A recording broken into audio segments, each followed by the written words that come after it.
البدع والأهواء، أهل البدع العقائدية وأهل البدع السياسية. نقول بيننا وبينكم السلف، بيننا وبينكم الكتب، كان فيقول البدع بيننا وبينكم. الحمد لله رب العالمين والعاقبة للمتقين ولا عدوان إلا على الظالمين.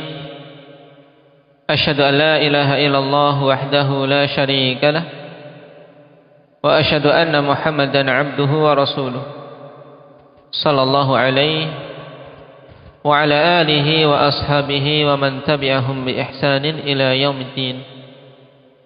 أما بعد. Ikhwanil kiram rahimani wa rahimakumullah. Pembahasan yang lalu kita telah masuk pada pembahasan tentang arkanul iman, rukun-rukun iman. Pembahasan ini ikhwani fillah, pembahasan penting bagi seorang mukmin untuk dia wujudkan. Jangan sampai seorang kemudian meremehkan, itu hanya sekedar rukun-rukun iman saja, aku sudah hafal sejak kecil. Kalau perkaranya hanya menghafal 6 rukun, maka mudah. Tapi perkaranya ikhwani fillah, bagaimana pada setiap rukun-rukun iman tersebut kita mewujudkannya. Karena keimanan dalam masalah ini dituntut ada keimanan yang sifatnya secara global dan iman yang secara terperinci. Jangan sampai seorang muslim dari awal dia mengenal Islam sampai akhir kehidupan dia hanya mencapai keimanan yang global saja, yaitu keimanan yang derajatnya paling minimnya. Minimnya seorang dalam masalah ini beriman tentang demikian misalnya pada setiap rukun-rukun itu. Jangan. Tapi dengan bertambah umur yang ada pada dia, bertambah lama dia di dalam keislamannya, harusnya bertambah hal-hal yang dia ketahui dari perkara-perkara iman. Sebagaimana para sahabat radhiyallahu alaihim, mereka menjadikan pembahasan dan belajar tentang masalah iman sebagai hal yang awal-awal mereka usahakan untuk dikuasai. Kemudian mewujudkan itu dalam diri-diri mereka di kehidupan ini. Berhubungan dengan keimanan kepada Allah, ini yang paling pokok. Maka apa yang kita bahas kemarin hanyalah ibarat isyarat saja. Dan penjabarannya dalam kitab-kitab tersendiri, baik itu tentang masalah uluhiyah maupun masalah asma wa sifat. Pembahasan tentang sifat-sifat Allah dan nama-namanya itu merupakan hal-hal yang penting untuk seorang berusaha untuk mempelajarinya. Nah, sekarang kita masuk pada rukun iman yang kedua, yaitu iman kepada malaikat.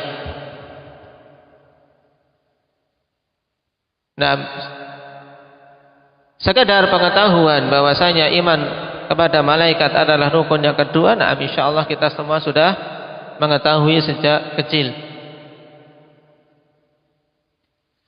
Namun ada beberapa hal yang hendaknya kita ingat kembali berhubungan dengan masalah ini.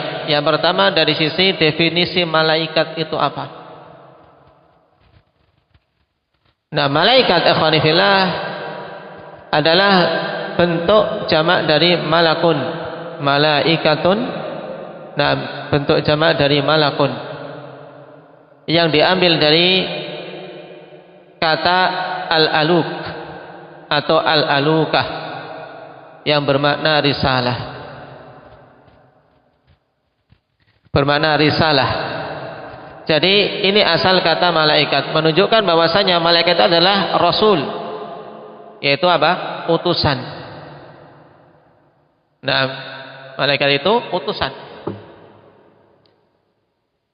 Sehingga dari sini kita ketahui bahwasanya rasul-rasul Allah itu secara umum terbagi menjadi 2. rasul dari kalangan malaikat yang kemudian dikenal langsung dengan istilah malaikah, karena asal kata malaikat adalah risalah tadi, bermakna rasul, dan rasul dari kalangan manusia yang kemudian ketika kita menggunakan istilah rasul langsung terarah kepada rasul jenis ini, yaitu rasul dari kalangan manusia, yang menunjukkan bahwasanya malaikat itu adalah rasul. Ikhwani fillah, firman Allah Subhanahu wa taala pada surat Fatir ayat yang pertama, ja'ilil malaikati rusulan uli ajnihatin mathna wa thulatha wa ruba'.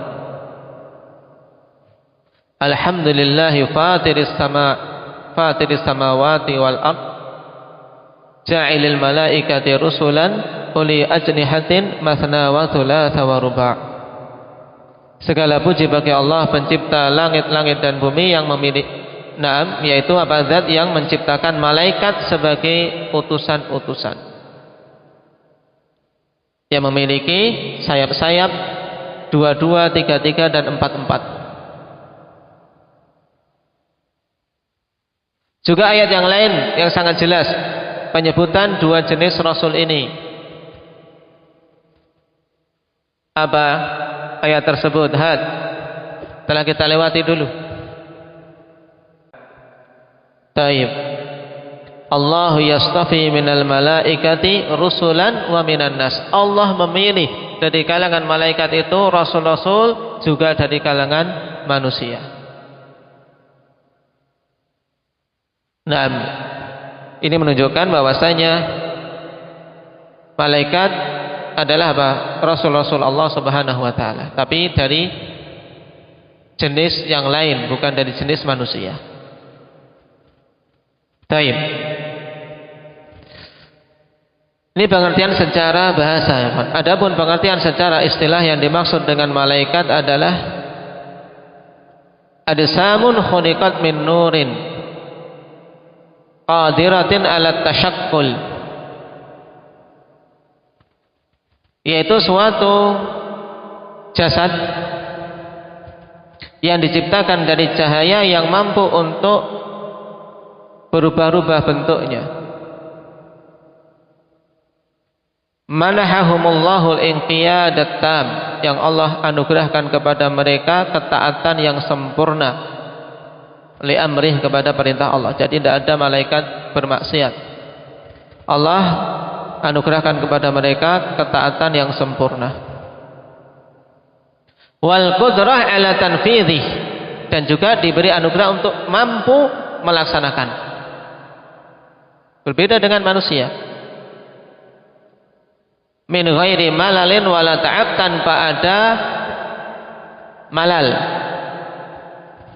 yaitu tanpa ada kebosanan, wala ta'ab, dan tanpa ada kelelahan. Ini malaikat secara istilah. Itu berarti suatu makhluk, ya, jasad, ajsam ini untuk membantah mereka-mereka yang meyakini malaikat itu hanya sekedar dorongan baik saja, kawan.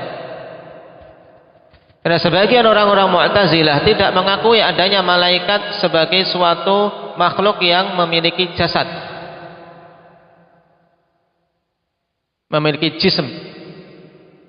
Mereka mengatakan bahwasanya malaikat itu hanya sekedar dorongan baik yang ada pada diri manusia, dan syaitan adalah dorongan buruk yang ada pada diri manusia. Itu menurut aqlaniyun, orang-orang yang mendewakan akal. Adapun seorang yang beriman meyakini malaikat itu adalah memang benar-benar makhluk yang memiliki jism, diciptakan dari cahaya, mampu untuk berubah-ubah bentuknya, dan memiliki ketaatan yang sempurna, serta diberi kemampuan untuk menunaikan semua perintah-perintah Allah tanpa ada kebosanan dan tanpa ada kelelahan. Taib. Dan keimanan terhadap malaikat, ikhwani fillah, memiliki kedudukan yang tinggi dalam rukun iman. Hampir dalam ayat-ayat yang menjelaskan tentang wajibnya iman itu digandengkan keimanan kepada Allah dengan keimanan kepada malaikat secara langsung. Contohnya pada surat Al-Baqarah. Naam, di dua ayat terakhir, amanar rasulu bima unzila ilaihi mir rabbih wal mu'minun. Terusnya apa? Kullun amana billahi wa malaikatih. Keimanan terhadap malaikat langsung disebutkan setelah keimanan kepada Allah. Demikian pula Rasulullah sallallahu alaihi wasallam ketika menjelaskan tentang iman, beliau sebutkan antu'mina billahi wa malaikatihi al-hadits. Nah, menunjukkan hal ini merupakan perkara yang penting, sehingga siapa saja mengingkari tentang keberadaan para malaikat, maka berarti dia belum dikatakan mukmin. Bagaimana dalam ayat, "Wa may yakfur billahi wa malaikatihi wa kutubihi wa rusulihi wal yaumil akhir faqad dhalla dhalalan ba'ida." Pada surat An-Nisa ayat 136. Kalau mau dicatat. Siapa saja yang kufur kepada Allah dan malaikatnya serta kitab-kitabnya dan rasul-rasulnya serta hari akhir, maka sungguh dia telah sesat dengan kesesatan yang jauh. Naam. Makanya ditegaskan oleh Imam Al-Buhuti rahimahullahu taala dalam Kasyaful Qanna', man jahadal malaikata aw ahadan mimman thabata annahu malakun kafara litakdzibihil Qur'an. Siapa saja yang mengingkari malaikat, yaitu tidak mau beriman tentang adanya malaikat, atau salah seorang dari malaikat yang telah sabit bahwasanya itu malaikat, misalnya mengingkari adanya Jibril, sebagaimana orang-orang apa? Orang-orang mana yang mengingkari Jibril? Orang-orang Yahudi tidak mau beriman tentang adanya Jibril. Mereka sangat membenci Jibril, dianggap sebagai musuh. Nah, mengingkari seorang tidak bisa dikatakan seorang, bukan orang. Nah, satu malaikat saja. Nah, yang mengingkari satu malaikat saja, maka dia kufur, dikarenakan mendustakan Al-Quran. Nah, ini menunjukkan keimanan terhadap malaikat memiliki kedudukan yang penting. Kemudian akhwani fillah, hal berikutnya berhubungan dengan masalah ini, bahwasanya iman terhadap para malaikat itu terkandung di dalamnya beberapa hal yang harus kita imani. Yang pertama, jelas al-iman biwujudihim. Kita harus beriman tentang adanya mereka. Taib, adanya malaikat harus beriman bahwasanya mereka memang makhluk yang jelas adanya, bukan sekedar khayalan, bukan sekedar fiksi. Dan tentang adanya malaikat itu telah ditunjukkan oleh Al-Quran dan Sunnah serta ijma' dan bahkan indera. Adapun dalam Al-Quran telah disebutkan sebagiannya tadi. Bahkan tentang sifatnya, ja'ilil malaikati rusulan uli ajnihatin mathna wa thulatha wa ruba', ditetapkan. Dan ayat sangat banyak tentang penetapan adanya malaikat. Nah, dalam surat atau dalam juz 30 Had, yang kecil-kecil ini, keluarkan hendak Nabil, yang menunjukkan adanya malaikat.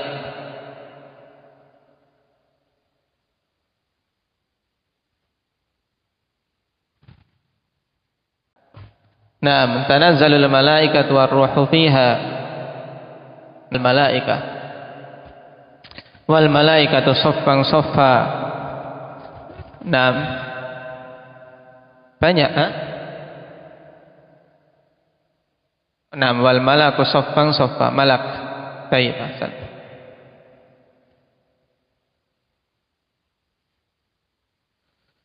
Ini tentang keberadaan malaikat. Adapun dalil dari as-sunnah jelas tentang apa? Datangnya Jibril kepada Nabi sallallahu alaihi wasallam di Gua Hira dalam bentuk aslinya, juga ketika membawa Rasul sallallahu alaihi wasallam Isra dan Mi'raj, dan banyak sekali hadis. Adapun secara ijma', telah dinukilkan ijma' oleh Syekhul Islam Ibnu Taimiyah rahimahullahu taala sebagaimana dalam Al-Jawabus Sahih. Beliau mengatakan ilnal muslimina min a'dhamin nasi ma'rifatan biwujudil malaikah kama dalla ala dzalikal kitab was sunnatu wal ijma'. Penegasan adanya ijma' padanya, bahwasanya kaum muslimin adalah di antara seagung-agung manusia yang, atau sebesar-besar manusia yang tahu tentang adanya malaikat, sebagaimana ditunjukkan oleh Alkitab dan Sunnah serta ijma'.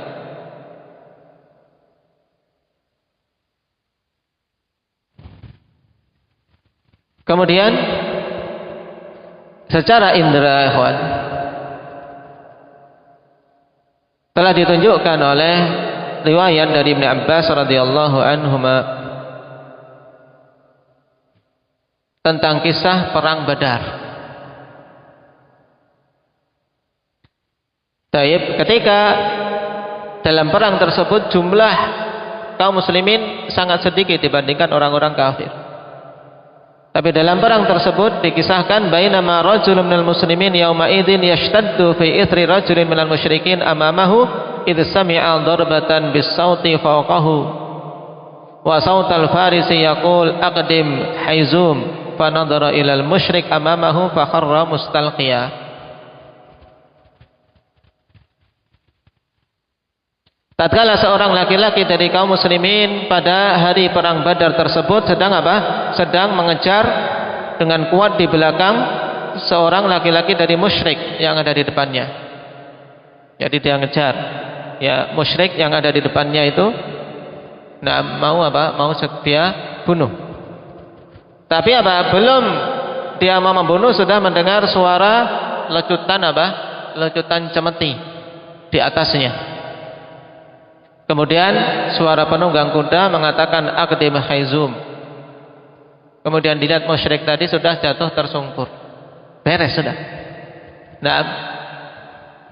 Tidak perlu dia maju, ternyata sudah apa? Sudah jatuh tersungkur.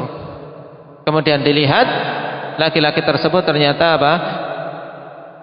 Qad khutima anfuh wa syaqqa wajhuh kadarbatis saut. Yaitu apa? Hidungnya sudah apa? Sudah terputus dan pecah wajahnya. Ya, wajahnya sudah apa? Sudah bentet kata orang. Ya. Seperti orang yang kena cemeti. Ini jelas secara indera, didengar suara mereka dan apa? Perbuatan mereka, yaitu para malaikat yang diutus oleh Allah Subhanahu wa taala, bisa dirasakan keberadaannya dengan suara tadi.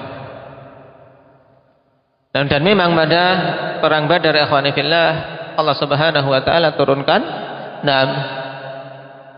pasukan-pasukan dari kalangan para malaikat untuk membela dan memberikan pertolongan kepada kaum muslimin. Dan ini yang wajib kita imani, ikhwan. Allah Maha mampu untuk menghancurkan orang-orang kafir. Maha mampu. Makanya tempuh jalan yang Allah Subhanahu wa taala perintahkan. Adapun kemenangan Allah yang akan memberikan. Kemenangan Allah yang akan memberikan. Tidak akan mungkin kemenangan kaum muslimin diambil dan ditempuh dengan jalan yang diharamkan. Tidak akan mungkin.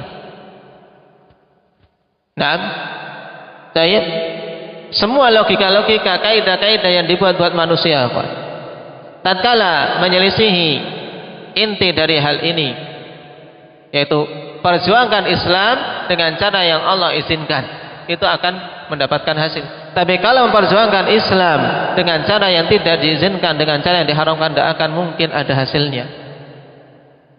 Kalaupun kelihatan sekarang, maka yakin dampaknya buruk di kemudian hari.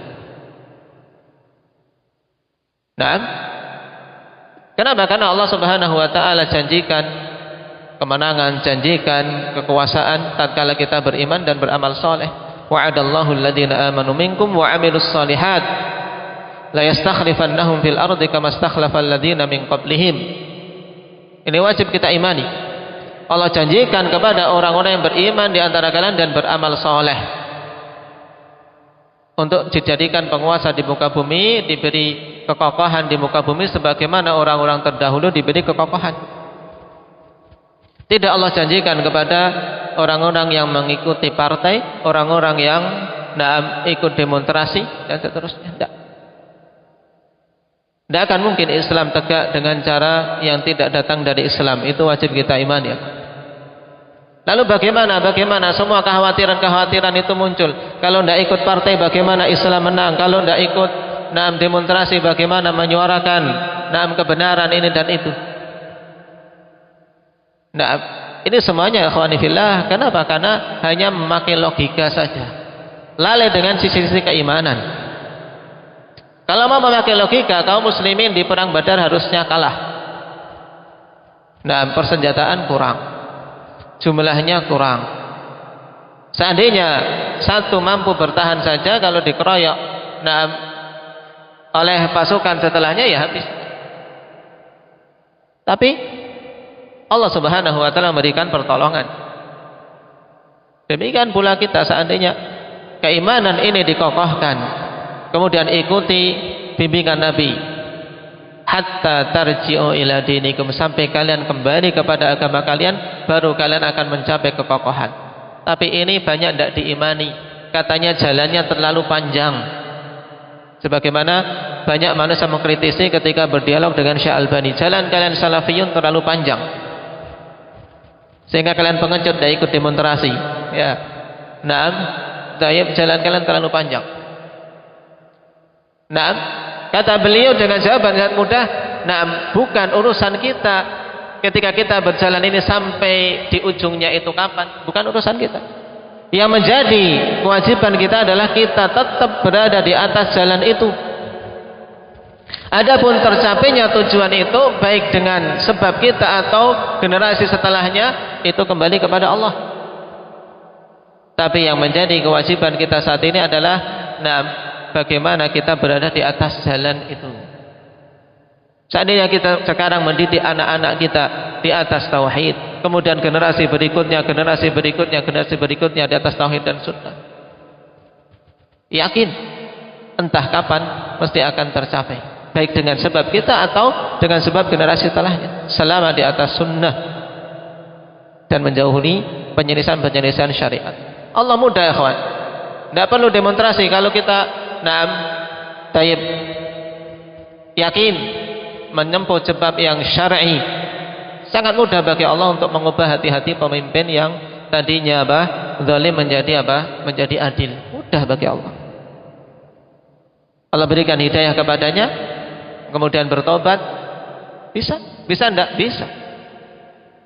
Cuman karena sisi keimanan ini yang lemah. Keimanan yang lemah. Taib, obat tidak akan mungkin bisa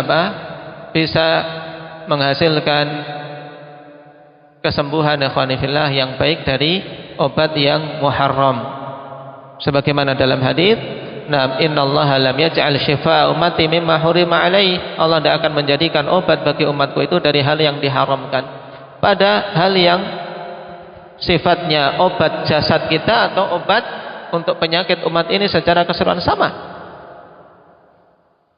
Cuman ini terkadang manusia itu istijal, terburu-buru, menganggap jalan Allah itu lambat, menganggap jalan sunnah itu lambat. Tapi cukup bagi kita, taruhlah itu lambat tapi pasti lebih bagus daripada sesuatu yang dianggap cepat tapi ternyata tidak membuat perbaikan yang diharapkan. Tapi yang muncul biasanya kerusakan yang lebih parah. Dan Allah memiliki malaikat, memiliki malaikat pasukan yang tidak akan terkalahkan. Mudah kalau kaum muslimin di atas sunnah, kemudian mereka yakin untuk menghancurkan Amerika, menghancurkan yang lainnya maha mudah. Saya mau meledakkan nuklir, tiba-tiba macet meledak di tempat sendiri, mudah ya. Nah, kenapa bingung-bingung? Tapi apa? Untuk mewujudkan syarat utamanya saja belum ditempuh. Syarat utamanya iman. Iman saja masih banyak yang rapuh. Kemudian menempuh sebab yang lain dia tidak akan berhasil. Sebab pokok harus diwujudkan. Kemudian sebab-sebab zahir diwujudkan, maka itu khair. Tapi harus pokoknya itu diwujudkan terlebih dahulu, yaitu iman dan amalan soleh.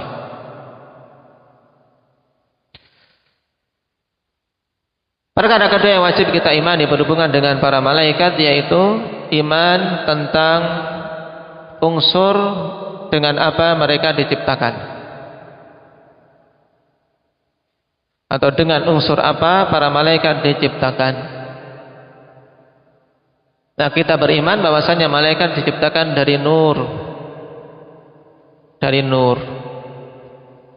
Sebagaimana dalam hadis yang diriwayatkan oleh Imam Muslim rahimahullahu taala dari Aisyah radhiyallahu anha, khuliqatil malaikatu min nur. Malaikat itu diciptakan dari nur, dari cahaya. Nur ikhwanifillah, cahaya,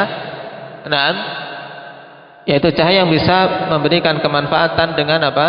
Dengan terangnya sekitar. Berbeda dengan api yang sifatnya panas. Kalau nur tidak memberikan sifat panas.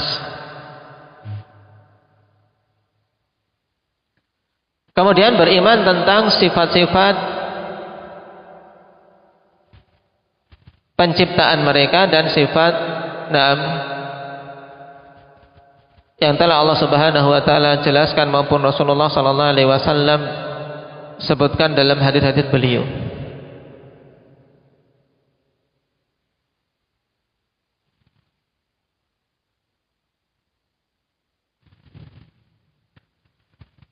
Di antaranya dari sifat penciptaan yaitu mereka memiliki sayap, telah disebutkan tadi.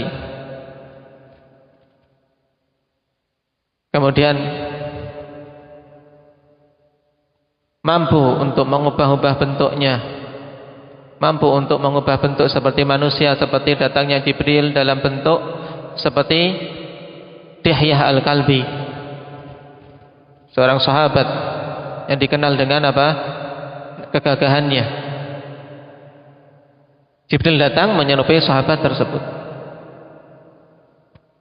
Kemudian juga di antara sifat mereka, mereka memiliki akal.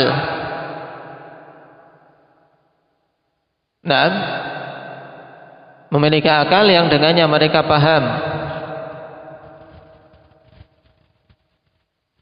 Dan mereka juga berbicara, mendengar, dan menjawab.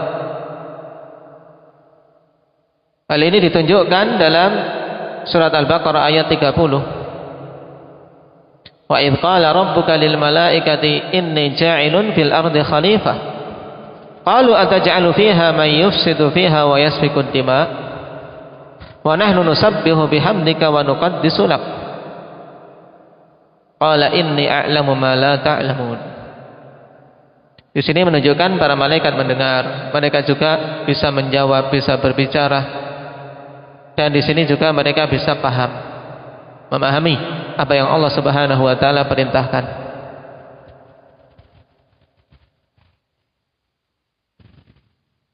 Juga para malaikat itu memiliki qalb. Sebagaimana dalam surat Saba ayat 23. Hatta idza fuzzi'a an qulubihim qalu madza qala rabbukum. Qalul haq wa huwal aliyyul kabir. Sampai tatkala hati-hati mereka itu dikagetkan, maka mereka mengatakan, apa yang Rabb kalian katakan? Maka para malaikat yang lain menjawab, al-haq. Di sini penetapan bahwasanya para malaikat memiliki qulub, ya.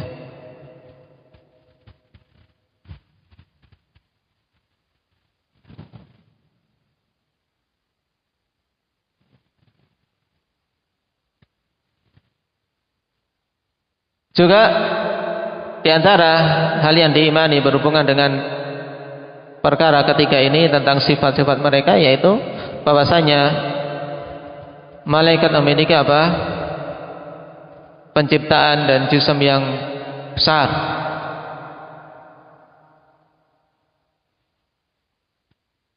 Seperti pada sifat Jibril misalnya. Ra'a Rasulullah sallallahu alaihi wasallam Jibril fi suratihi wa lahu 600 janah kullu janahin minha qad saddal ufuq. Malaikat Jibril memiliki apa? 600 janah. Berapa? 600 sayap. Dan setiap sayapnya telah apa? Memenuhi ufuk. Lalu bagaimana besarnya?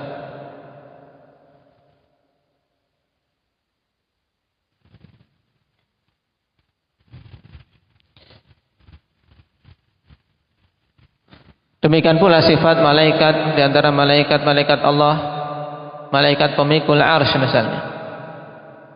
Innama baina syahmati udunihi ila atikihi masirata sab'imi'ati 'am.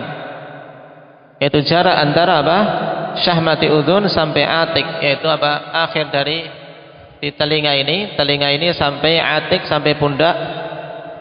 Padahal kalau kita tidak ada sejengkal. Tapi malaikat pemikul arsy, jarak antara kedua bagian tubuh tersebut, nah masiratus sam'i mi'ati 'am, sejauh apa? Jarak 700 tahun. Jadi kita beriman bahwasanya penciptaan mereka memang mereka makhluk-makhluk yang luar biasa, makhluk yang agung, memiliki sifat-sifat yang agung pula. Hal keempat yang wajib kita imani, yaitu beriman tentang amalan-amalan mereka yang secara global, ikhwan, amalan para malaikat terbagi menjadi dua, amalan yang umum dan amalan yang khusus. Amalan yang umum dari para malaikat adalah ibadah. Jadi enggak ada malaikat bekerja. Naam, semuanya ibadah. Ini amalan umum dari para malaikat. Tidak pernah ada maksiat sama sekali. Ya khafuna rabbahum min fawqihim. Kemudian wa yaf'aluna ma yu'marun. Senantiasa melakukan apa yang diperintahkan.